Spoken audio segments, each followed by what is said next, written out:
Hi, everybody, and welcome to the Dr. Psych Mom Show. Today, I am going to talk about an interesting topic which never fails to get some people that are mad at me, like so many things I talk about. But this one is the idea that men should protect their wives. Now, a lot of people, both male and female, say that this is sexist and that I don't know. That's pretty much it. It's sexist.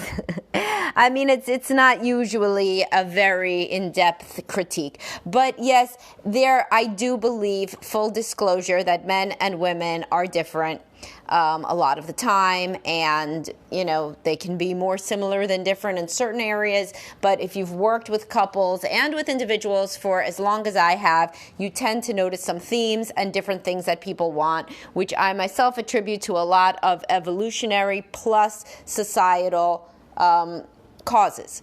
So particularly when women are young and they're in the child rearing and childbearing years, they seem to, myself included, every woman I really talk to, they seem to want a man who will protect them and look out for them. This is very evolutionarily mediated. You are having a small baby, you are nursing, you are carrying a baby around. You want somebody who is going to look out for you. And if you're not doing this yet, you will be. Your body believes that you will be. So even if you are child-free, there is something in many women, if not most women, that wants to be taken care of and protected.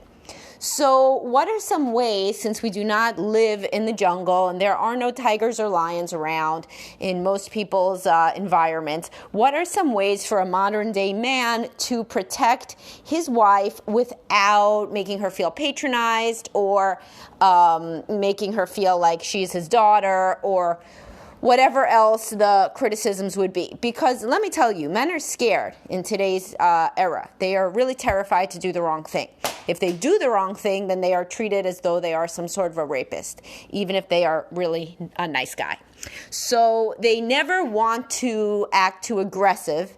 And sometimes they throw the baby out with the bathwater there and they don't even act assertive because they're so scared of acting aggressive. So there are men who are terrified to hit on their wives at all, to make any sort of sexual remark. Men who are scared to even tell their wife that she looks attractive, basically, because they do not want to be thought of in any way as a predator and make her uncomfortable. So how can a man reconcile that he's being told by the whole world that he needs to be very deferential and watch out for not patronizing his wife, but also at the same time make her feel protected? Well, this is a fine pickle that many men find themselves in. So what I say that you need to do if you're a man who's trying to protect his wife is look for ways to protect her that she actually says to you that she wants. Because, you know, most women don't have, you know, there's all this stuff about how women find it so hard to express themselves. You know, find me some. Because the women I see in couples counseling, they express the shit out of themselves. They express themselves really good, A+. And they're having these fights with their husbands, and the fights will go something like, why don't you ever look out for me? Why don't you care? You know, your mom, she said that we don't parent well and that we shouldn't have sleep trained the baby and that I shouldn't be breastfeeding and all you do is sit there. Why don't you look out for me? Right? Well, so, I mean, you know, this is kind of a basic IQ test. What does she want him to do? Oh, she wants him to defend her to his mom. So that's the way that this specific woman wants to be protected. Now, does he have to go over there and punch his mother in the face? Certainly not.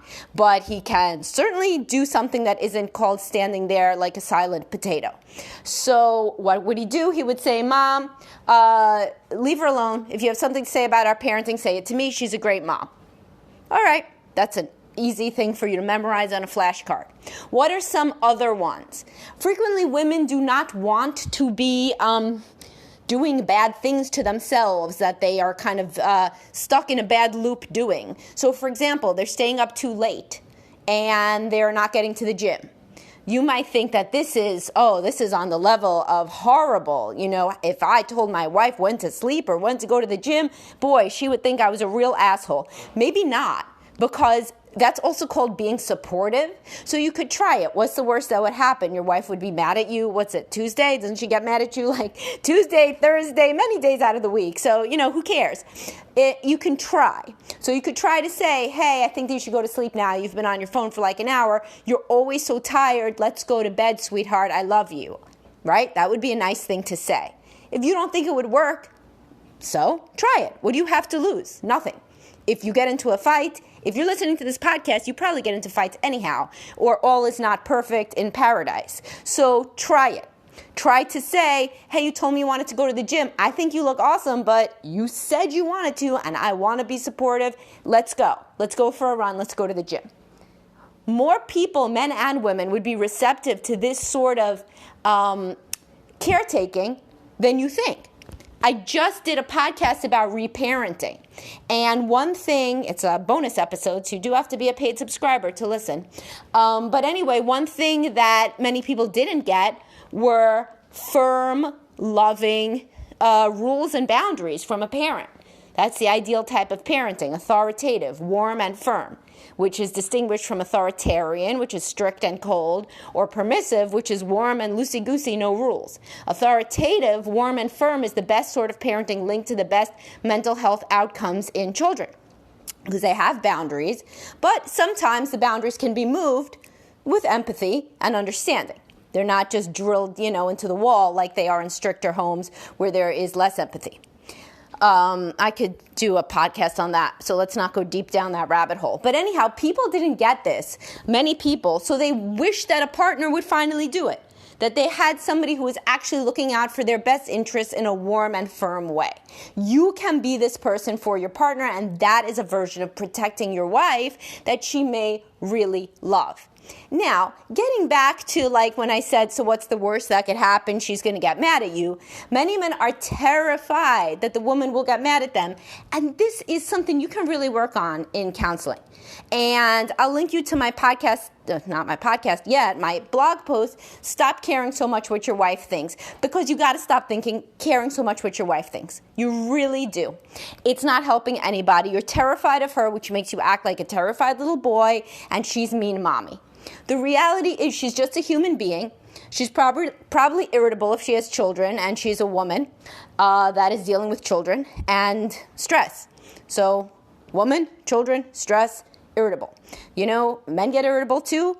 They usually, though, don't get as much irritable as they get like angry or aggressive. Women are just like kind of snippy and irritable. This is manifest differently.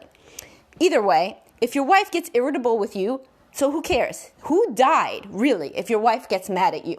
You need to go on persevering and being the man that you want to be in the relationship no matter what. So this is a good partner, a strong presence, a strong leader in the home, which women tell me they want. But then, of course, whenever I say that women want that, somebody tells me, oh, that's sexist. So let's shelve the sexist, and you could think I'm sexist, but I'm telling you from my clinical experience, what seems to work and really speak to women is a man who takes assertive command of a situation and cares about the family and is looking out for everybody in the family, so that's her and the kids. Right? So what are some other ways that you can protect your wife? You can also protect her when from negative emotions. So she is sad or she is scared. You can try to cheer her up. I've written about this. In this age of over-validation, everybody thinks that cheering up somebody who's upset is now bad. This is crazy. Cheering up somebody who's upset is good. I don't know how it got to be that this is bad. It's not bad. If somebody is upset, you can say, oh, I'm sorry, that sucks, but why does it end there? Many people have their validation end there, and they just sit there basically mourning with the person, oh, I'm sorry, and that sucks, and I'm sorry, and that sucks, thinking that they're doing a good job with validation and empathy. They may be, but at the end of two people keening and moaning over the same problem, the person feels worse, not better. This is why therapists don't do that. Therapists will say, oh, I'm sorry, or that's terrible, or that sounds so hard for you. But guess what? We're also trying to figure out ways to feel better. and to reframe the situation and to not endlessly, everybody talks about sitting with the emotion. Sitting with the emotion is great. Sit with it for 5 minutes. After that, though, let's try to move on with our lives at least a little bit. So when your wife, let's say she is, let's just go full out with the sexist, right? The sexist, that's actually true. Let's say it's the day before her period, aka the day that I personally burst into tears over the fact that my children are larger than they were last year, or any other thing, right, that will trigger me. Because in that state, you're very hormonal, you're very easily upset. So let's say that it's your wife and it's the day before her period and she is crying and saying, you never loved me. If you had really loved me, then you would have spoken at our engagement party.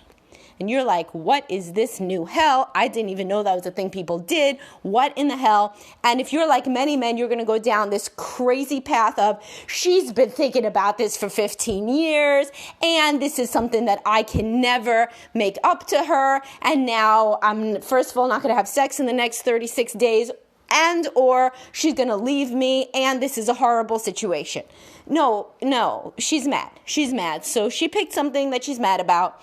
I'm sure she's thought about it, not for 15 years straight, but periodically she thinks about it, and she's crying about it. So instead of getting defensive, of course, don't do that, or the one which the more evolved man would do, which is, I'm so sorry, it must be so terrible. Yes, say that. Say that for like 5 minutes. It's so sorry, I'm so terrible, I'm so stupid. If I could do it again in a time machine, I would, sing you a song at the engagement party. But then try to get up and get moving and protect her from this tendency to slip down into these murky depths of depression from this bad thought that she had, right?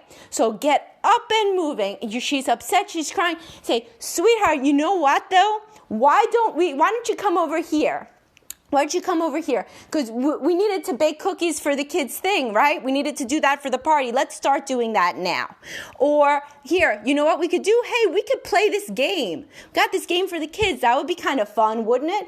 Or hey, I saw this funny YouTube thing. Let me show this to you. Let me try to cheer you up, sweetheart. I know I was wrong. I was very wrong about the engagement party. Let me try to cheer you up. So here you are trying to move things along. And I've talked about using confident momentum to move things along. I could link you to that too. So these are all ways to protect your wife that you may not really think of as protecting, but this makes her feel loved and secure and safe and valued, which is what she wants to feel. Women want to feel taken care of, safe, valued, and loved. Right? So this is a way that these are ways that you can make her feel like you are there, that you are a strong presence that she can count on, which is her fantasy, is to be able to cede control to a strong presence. And now if I say it like that, right, you could tell where this is going, because she's going to get a lot more into you.